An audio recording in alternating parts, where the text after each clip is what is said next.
A paz do Senhor, seja bem-vindo, seja bem-vinda ao canal do professor Álvaro Bruno para mais uma videoaula da Escola Bíblica Dominical da nossa querida Casa Publicadora das Assembleias de Deus, a CPAD. Estamos na lição de adultos, segundo trimestre de 2022. Estamos estudando sobre os valores do reino de Deus.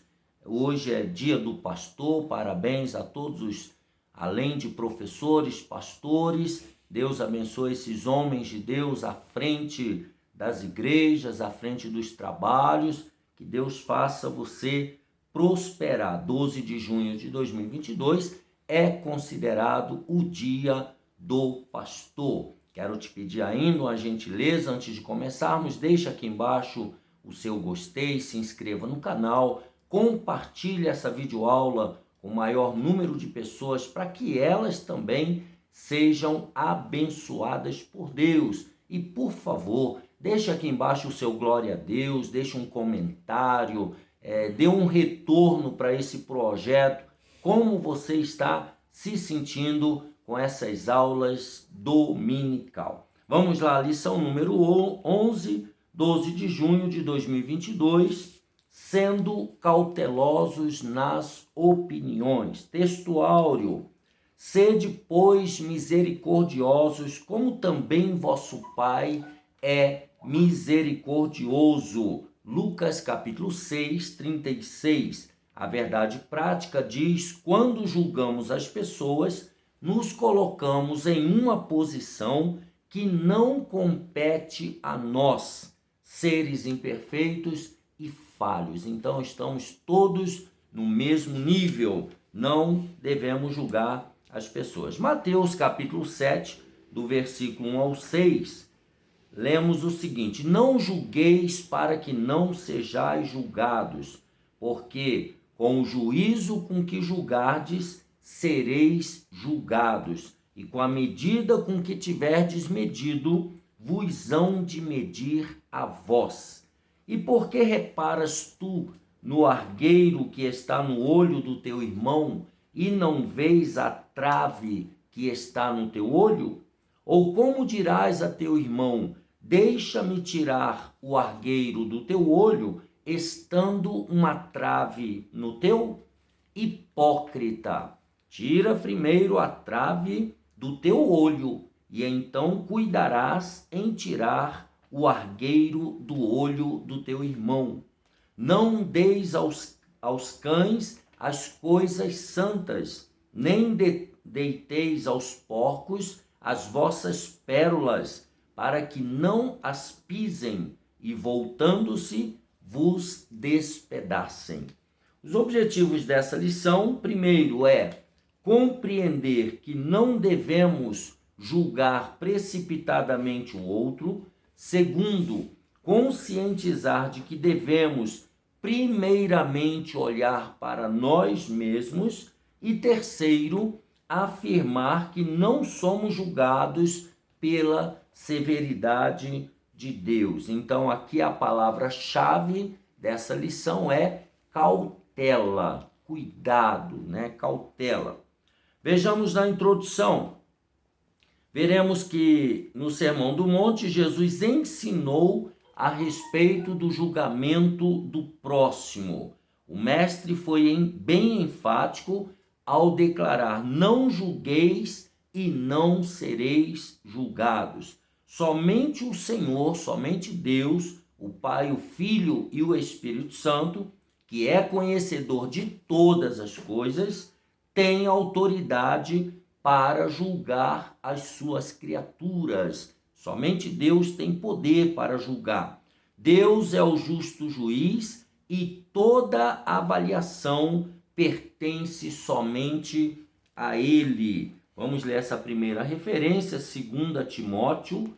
Vou ler aqui na Bíblia de Estudo Pentecostal. Por enquanto, na minha opinião, a melhor Bíblia do Brasil, um curso completo de teologia, e também você encontra essa Bíblia, assim como a Bíblia de Estudo Roma, na nossa querida CPAD, onde você encontra Bíblias de várias versões, materiais maravilhosos para dar de presente.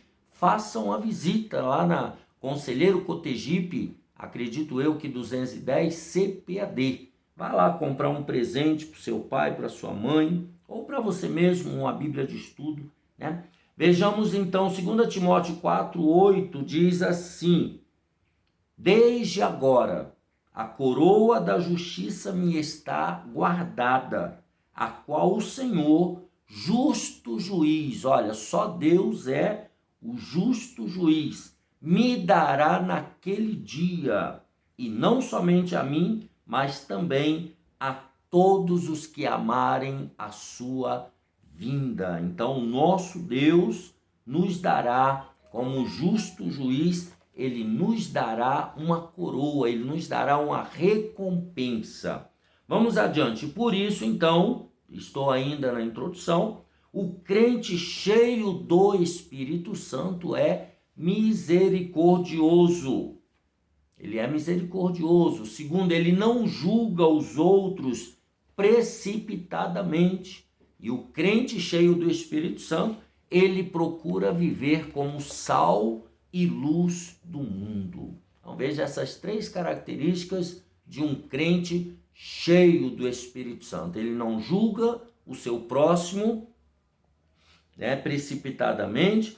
Ele é uma pessoa misericordiosa, e a pessoa cheia do Espírito Santo é uma pessoa que vive como sal da terra e luz do mundo. Vamos ver isso no tópico primeiro. Não devemos julgar o outro. Número 1, aprendendo a se relacionar com os outros. A igreja é o corpo de Cristo, formado por santos, porém humanos, imperfeitos e com dificuldades nos relacionamentos. Está falando de mim, está falando de você. Por isso estamos sujeitos a enfrentar contendas e disputas. E é isso que eu quero ler, essa referência, primeira carta aos Coríntios, capítulo 1. Eu vou ler na Nova Almeida atualizada, primeira aos Coríntios, capítulo 1, sobre os seres humanos, né? Versículo 11 e 12. Pois, meus irmãos, fui informado a respeito de vocês por alguns membros da família de Cloe, de que há brigas entre vocês. Olha que coisa tremenda, entre crentes tem brigões, né? Você sabia disso? Refiro-me ao fato de que cada um de vocês dizer: eu sou de Paulo, eu sou de Apolo, eu sou de Cefas, eu sou de Cristo. Veja, eles tinham partidos, né? Cada pessoa ali tinha o seu grupinho. E aí já começa o problema, né? Quando você forma grupinho, já tem a disputa, já tem as contendas, já tem as comparações. É disso que ele está falando. Então tal verdade, né, onde tem ser humano tem problema, é essa verdade que nós estamos trabalhando, nos mostra que Jesus não espera do crente perfeição. Não é isso que Deus espera dos cristãos. Contudo, ele exige que os súditos do seu reino, né, aqueles que vivem no reino de Deus, sejam éticos e misericordiosos. E aí ele cita de novo, Lucas 6,36. Sede, pois, misericordiosos, como também vosso Pai é misericordioso. Então nós temos que imitar a Deus em tudo. Deus é paciente, Deus é amor, Deus é misericordioso, Deus é gracioso. Então nós temos que ser iguais ao nosso Deus. É disso que ele está tratando aqui. Então o Sermão do Monte é o código de ética dos servos de Deus, mostrando como devemos agir ou nos comportar diante de uma ação errada do nosso irmão. É uma lição muito simples. Alguém errou, coloque-se no lugar dessa pessoa. Como você gostaria de ser tratado? Então, da mesma maneira, você deve tratar a pessoa que falhou, a pessoa que errou. Ou seja, com misericórdia, com educação, com respeito.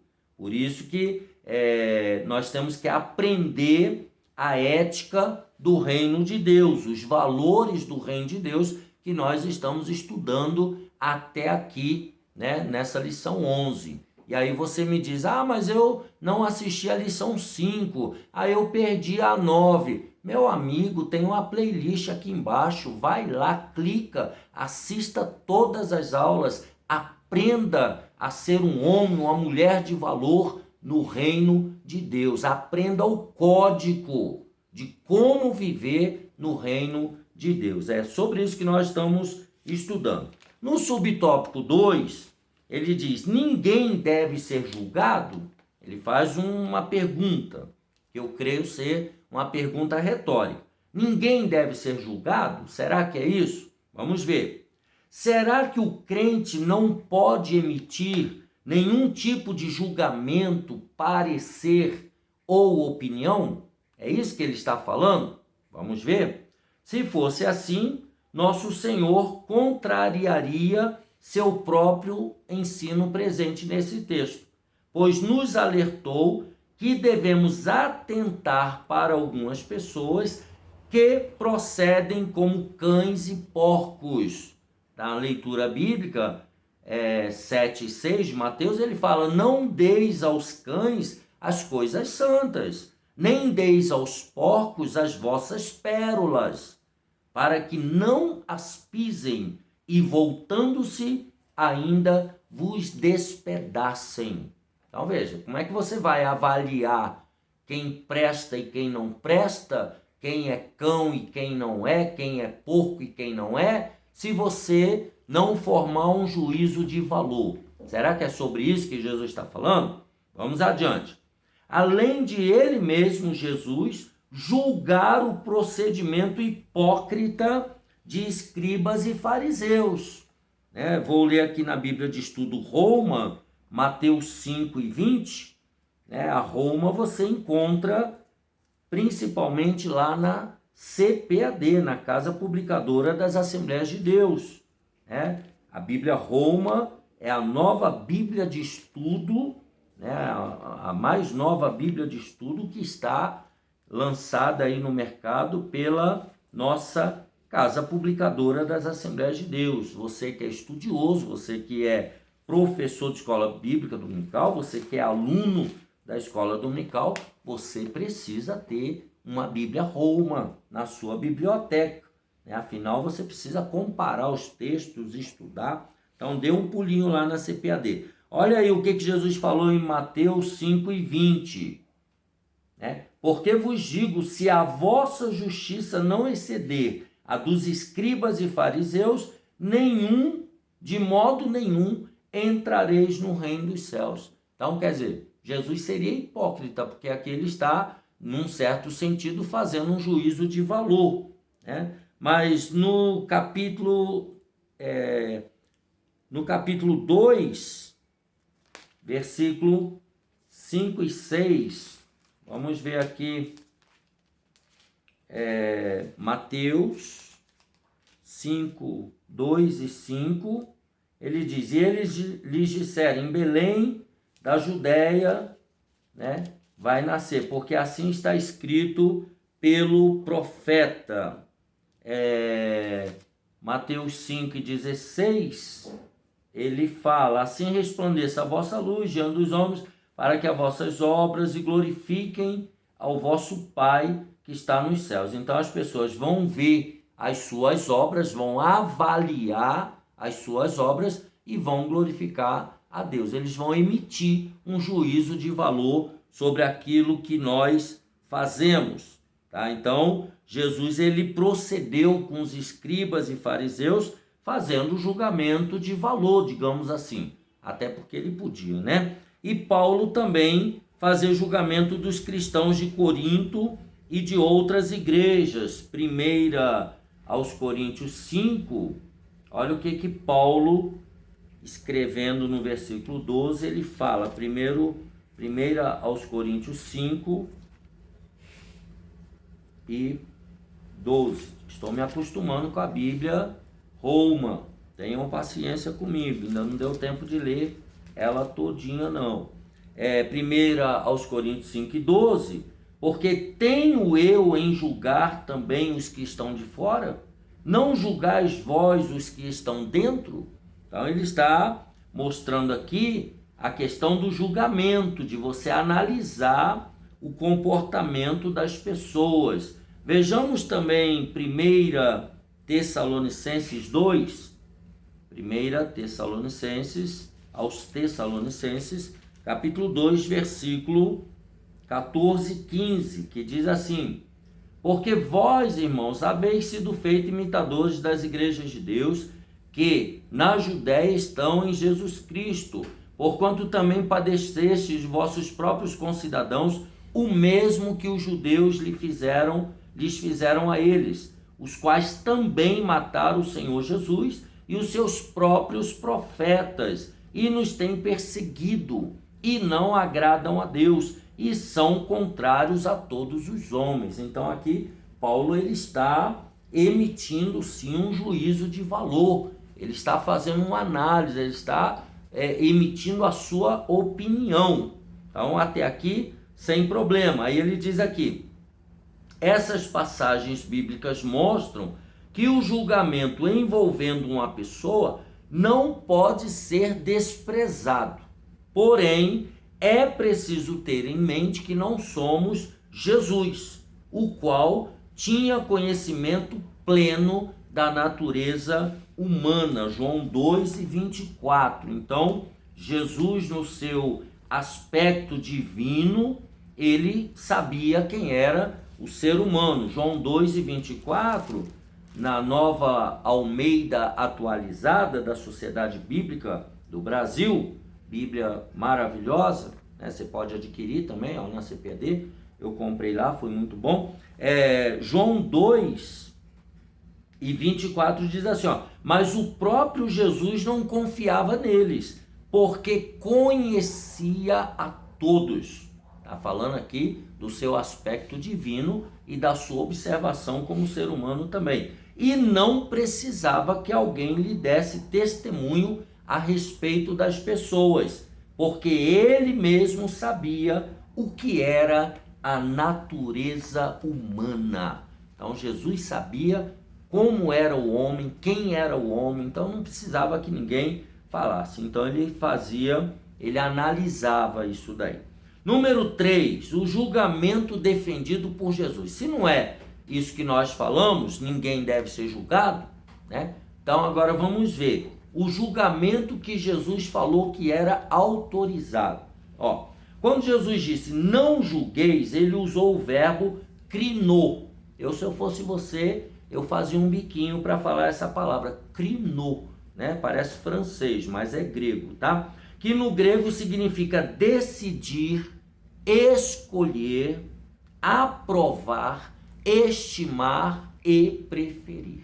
Então, você vai avaliar, você vai decidir, você vai escolher entre uma coisa e outra, para isso você tem que comparar, e aí você vai aprovar ou esse ou aquele, você vai ter em estima se aquilo ali é bom ou não para você, e você vai demonstrar a sua preferência. Esse aqui é o verbo krino em grego, né, que Jesus usou. Então ele queria ensinar que não podemos julgar alguém tão somente baseado em nossas observações ou pela aparência pessoal. Então vai guardando isso aí no seu coração, tá? O próprio Senhor Jesus foi julgado pelos escribas e fariseus por comer com pecadores. Então eles avaliaram Jesus porque Jesus estava comendo com pecadores. Eles já estavam ali falando que Jesus não prestava porque estava misturado com a escória da sociedade. Já estava julgando Jesus. Eles estavam errados porque a missão de Jesus era chamar os pecadores ao arrependimento. Vamos dar uma olhadinha nisso. Vou ler na Bíblia de Estudo Pentecostal, a melhor Bíblia de Estudo do Brasil por enquanto. Lucas capítulo 5, versículos 30 e depois o 32, que diz assim: E os escribas e os fariseus murmuravam contra os seus discípulos, dizendo: por que comeis e bebeis com publicanos e pecadores? Versículo 32. Aí Jesus fala, não, eu como com eles, ele justifica no versículo 31, Jesus respondendo disse-lhes, não necessitam de médico os que estão sãos, mas sim os que estão enfermos. Ou seja, eu como com pecadores porque é para eles que eu vim, que ele fala no versículo 32. Eu sou médico e eu vim curar quem está doente, eu não vim curar quem está bem de saúde. No versículo 32, eu não vim chamar os justos, mas os pecadores ao arrependimento. Como é que eu vou chamar os pecadores ao arrependimento se eu não me misturo com eles, se eu não vou lá no meio deles? É isso que Jesus estava dizendo, mas os hipócritas, dos escribas e fariseus, já foram olhando a aparência e já foram julgando o que Jesus estava fazendo. Então isso daqui realmente estava errado. As escrituras nos ensinam a não julgarmos, como também não admitir falso rumor e a testemunhar também falsamente contra alguém. Êxodo, olha gente, vocês vão me permitir, eu vou ler na Bíblia na linguagem de hoje, que também é da Sociedade Bíblica do Brasil. Abra sua Bíblia em Gênesis, Gênesis 23 e o versículo 1. Eu gosto muito dessa Bíblia na linguagem de hoje, porque nos ajuda a ter uma iluminação melhor do texto. Diz assim, Êxodo 21, verso 1. Deus ordenou a Moisés que disse aos israelitas, eu estou no capítulo 21, mas é o 23, tá? Eu errei aqui. Não espalhe notícias falsas. Olha aí, o pessoal pensou que fake news era de agora, na época Bolsonaro, na época Lula. Não, fake news sempre existiu. Lá na época de Moisés, lá no Egito, já tinha fake news, Aí está dizendo, não espalhe notícias falsas. Estamos na época política, você muito cuidado, com o que você lê, com o que você ouve. Confira se é verdade, veja se não é notícia falsa, veja se não é fake news.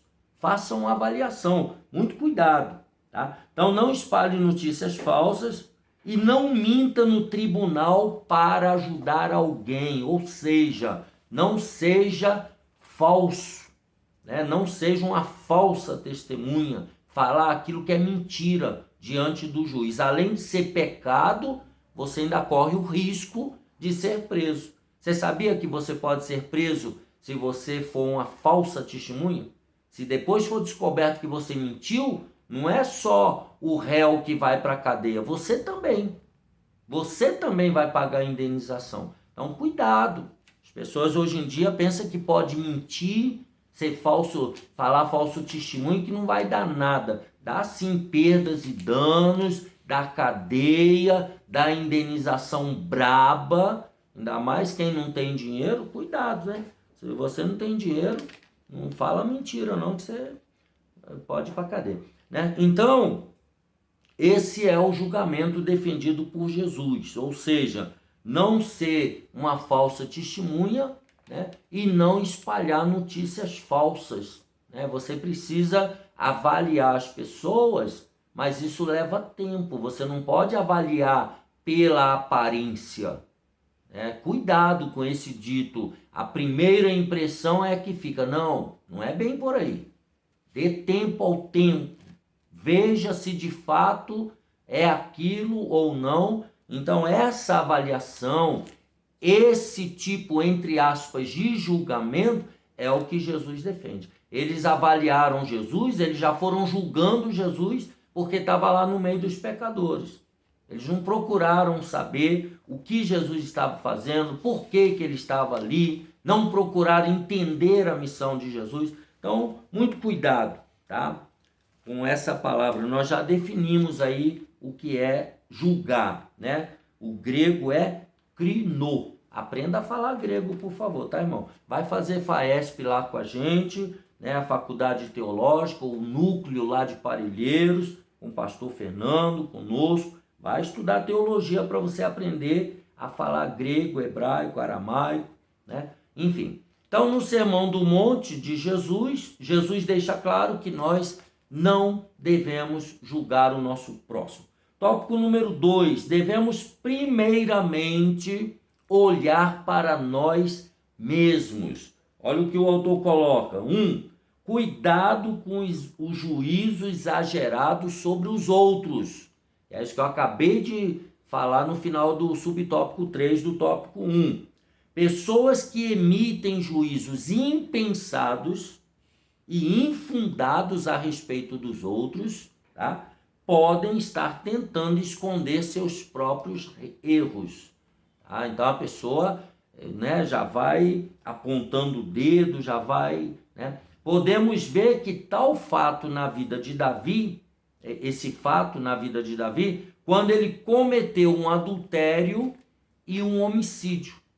Para mostrar a Davi as suas iniquidades, o profeta Natã contou a história de um viajante que matou a única ovelha de um homem pobre. Segundo Samuel 12, de 1 a 7. Tá?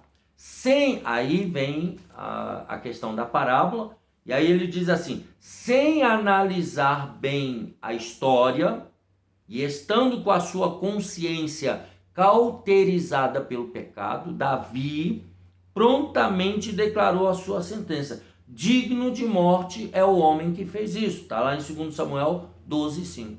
Então ele nem avaliou.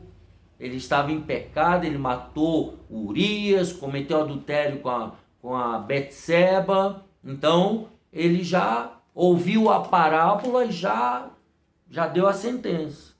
Então foi fácil para Davi enxergar o pecado do outro e considerá-lo horrível. Mas ele não pensou no seu pecado, ou seja, não reparou a trave que estava nos seus próprios olhos. Tá? Então, muitas vezes, de modo errôneo, mas procuramos falhas nos outros e já damos a sentença. Mas ignoramos ou fazemos vista grossa em relação às nossas próprias falhas, que por vezes são mais graves do que as que outra pessoa está cometendo.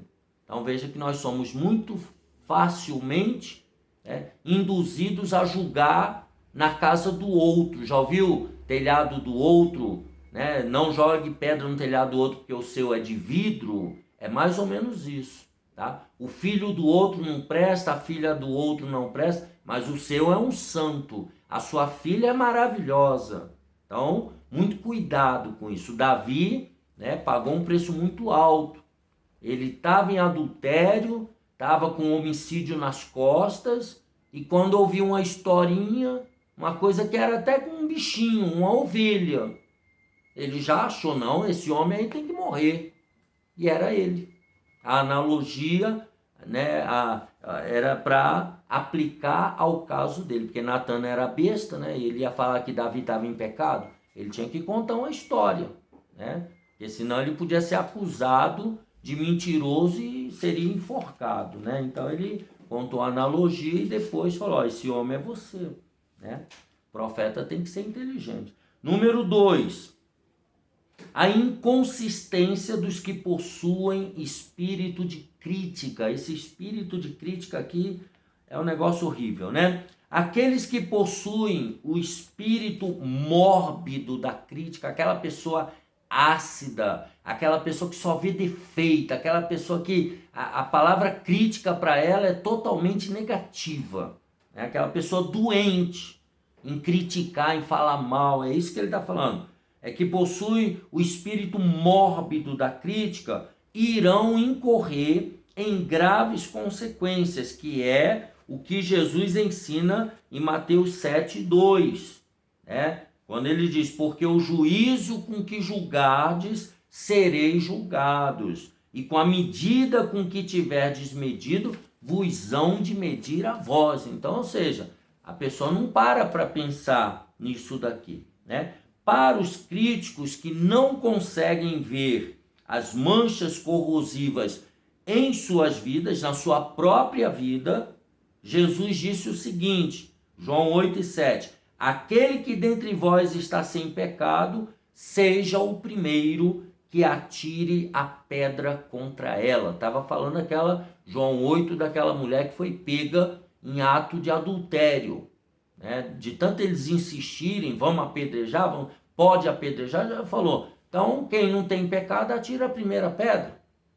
É o mesmo caso para nós, tá? Quem não tiver pecado, quem não tiver falha, atira a primeira pedra, vai lá falar mal do outro, tá? Os escribas e fariseus, eles eram peritos em julgar os outros, ou seja, eles conheciam todos os pontos da lei. Então, eles sabiam as regras de qual salteado, tá? Então, eles eram peritos em julgar os outros, eram autoconfiantes e justos aos seus próprios olhos. Eles se achavam os maravilhosos da época, quando a gente sabe que não era, né? Por isso foram duramente repreendidos por Jesus. Somente o Espírito Santo pode transformar o nosso homem interior, afastando de nós todo desejo de julgamento ou de crítica. Precisamos seguir a recomendação de Paulo lá em 1 Coríntios 11:28. Examine-se, pois, o homem a si mesmo. Cada um deve olhar para si mesmo, deve se autoexaminar, parar de examinar os outros. Eu tenho que examinar a mim mesmo, tá? Olhar para a minha própria vida. Tem um camarada aí no YouTube que ele tem um jargão dizendo, vá cuidar da sua vida. E eu concordo plenamente com ele. Eu e você temos que cuidar da nossa própria vida, parar de cuidar da vida dos outros. Eu acho isso ridículo, né? E Jesus condena isso daí. Subtópico 3. O que fazer para não julgarmos precipitadamente os outros? Como é que eu coloco um freio, né, no julgamento em relação ao outro? Ele diz, primeiro, é preciso ter consciência de que temos falhas e imperfeições, né? Eu e você, nós temos que saber quais são as minhas falhas, quais são as minhas imperfeições. Embora não tenhamos mais prazer no erro. Aqui ele está falando daqueles erros naturais, não os erros intencionais. Quando você faz porque você quer fazer. Não, ele está falando daqueles erros, né, que você comete quando você vê, você já fez, não foi por querer. Quando você nasceu de novo, você não peca porque você quer. Você peca aleatoriamente, porque você é falho. Todos nós somos falhos. É nesse sentido que ele está falando.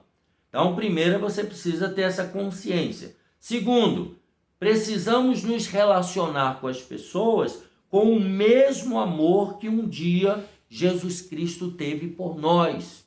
Deus amou o mundo de uma tal maneira que deu o seu Filho único, para que todo aquele que nele crê não pereça, mas tenha a vida eterna. É com esse amor que nós temos que nos relacionar com o nosso próximo. Por quê? Lá em Romanos 13:10, Paulo, escrevendo, ele diz, o amor não faz mal ao próximo. Então, quando a gente ama, a gente procura não ver defeitos, né? Senão a gente não era casado. Ninguém ficava casado, porque todo mundo tem defeito, tá? Uma outra maneira, terceiro, não nos esquecer de que fomos alcançados pela graça de Deus e precisamos tratar a todos com o mesmo favor imerecido que recebemos. Então nós só somos salvos pela graça. Todos nós estamos debaixo da graça e devemos tratar o outro também como se a pessoa não merecesse, com graça. Devemos agraciar as pessoas, cuidando delas e respeitando cada uma como elas são. Então, ao invés de julgar, vem aqui a conclusão, que venhamos a orar por aqueles que pecaram, pedindo ao Senhor que lhes conceda um novo recomeço, pois temos um Deus que é bom e misericordioso. Então, nós temos que olhar para o outro com um olhar de amor, de misericórdia e orar pela pessoa. Ah, fulano pecou, fulano caiu, fulano roubou, fulano... Vamos orar por eles. Vamos ter misericórdia. Deus vai tratar com o fulano ou com a fulana. Então, antes de emitir qualquer juízo de valor a respeito do próximo, devemos primeiramente olhar para nós mesmos. Olhe para você mesmo. Vamos lá, número 3. Ele coloca uma coisa aqui que eu achei interessante. Aqui no auxílio, ele diz assim: não julgueis. Com o relacionamento de cada cristão com Deus, como o relacionamento de cada cristão com Deus, ele é secreto, não temos nenhuma base para julgar os motivos ou as convicções dos outros, nem mesmo seus fracassos e suas fraquezas. Se desejarmos ser críticos, devemos ser críticos conosco mesmo, com nós mesmos. Porque você não sabe o que motivou aquela pessoa a agir daquela maneira. Só Deus pode julgar os fracassos e a fraqueza de cada um. Então, cuidado com o julgamento. Número 3 aqui. Se fôssemos julgados pela severidade de Deus. Imagine se Deus tratasse eu e você do jeito que nós tratamos o nosso irmão. Deus é severo? É uma pergunta. O apóstolo Paulo diz que devemos considerar a bondade e a severidade de Deus. Romanos 11, 22.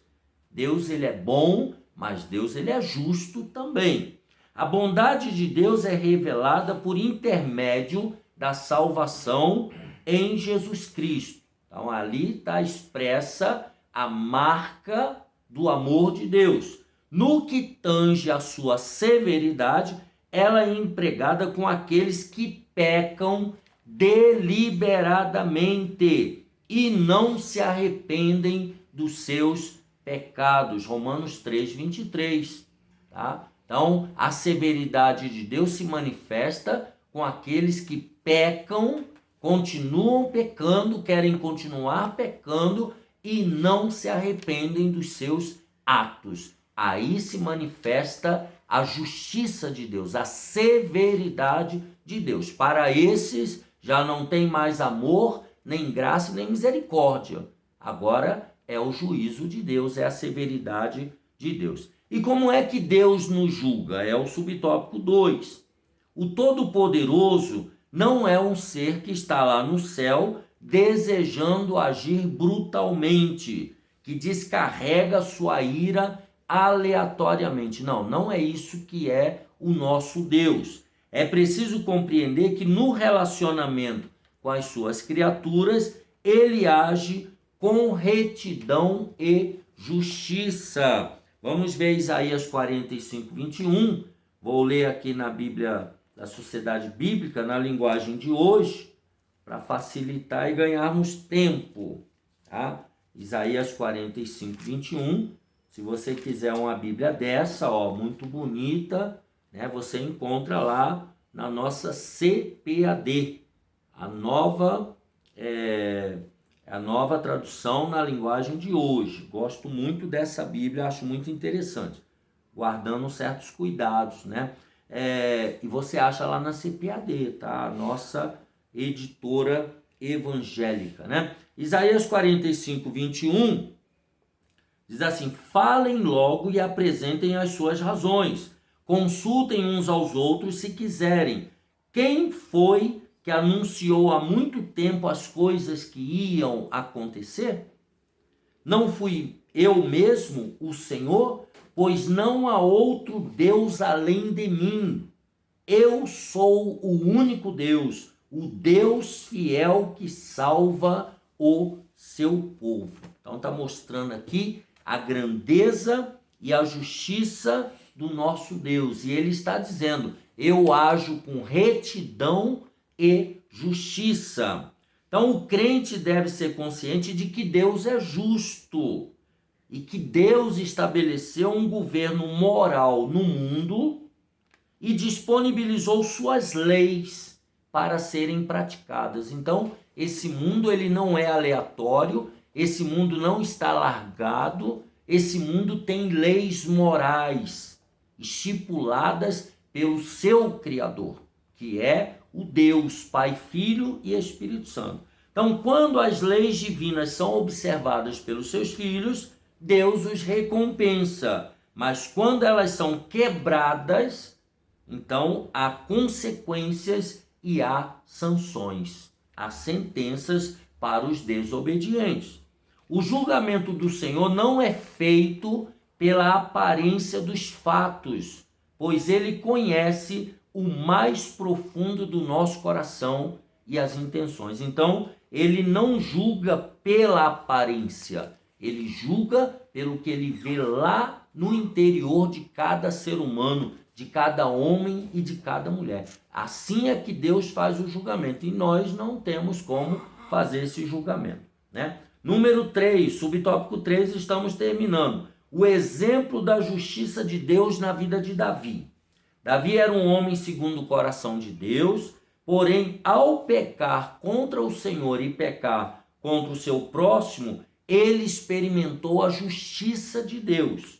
Embora amasse o seu servo, o Todo-Poderoso não o isentou da punição. Tá? Deus puniu Davi. Deus é um pai amoroso, mas também é justo e não tem por inocente o pecador. E aí ele cita Êxodo 34:7, que guarda a beneficência em milhares, que perdoa a iniquidade e a transgressão e o pecado, que ao culpado não tem por inocente. Então, com Deus é A ou é A, tá? Ou você está certo ou você está errado. Se tiver errado, se arrependa, peça perdão e bola para frente. Mas se tiver errado e não se arrepender, aí vem a justiça de Deus, tá? A severidade de Deus, então, é para aqueles que não vivem segundo a sua palavra, a palavra de Deus, que escondem os seus pecados, tá? Pessoas que não obedecem à palavra, pessoas que escondem o seu pecado, mas a bondade e o cuidado de Deus alcançam aqueles que confessam e deixam os seus pecados, procurando expressar a verdadeira justiça de Cristo, procurando se parecer com Jesus. Portanto, Romanos 11:22 diz: considera, pois, a bondade e a severidade de Deus, ou seja, Deus é um justo juiz. Ele é pai, mas ele também é juiz. Deus é amor, mas ele é justiça também. Então nós temos que considerar esses dois aspectos do nosso Deus e viver dentro dos limites que ele estipulou na sua palavra para cada um de nós. Deixa aqui embaixo os seus comentários, se inscreva no canal, não esqueça de assinar, ativar o sininho, dê também o seu gostei, tá? E é um prazer ter você sempre aqui conosco. Um abraço apertado do professor Álvaro Bruno e até a próxima, se Deus quiser.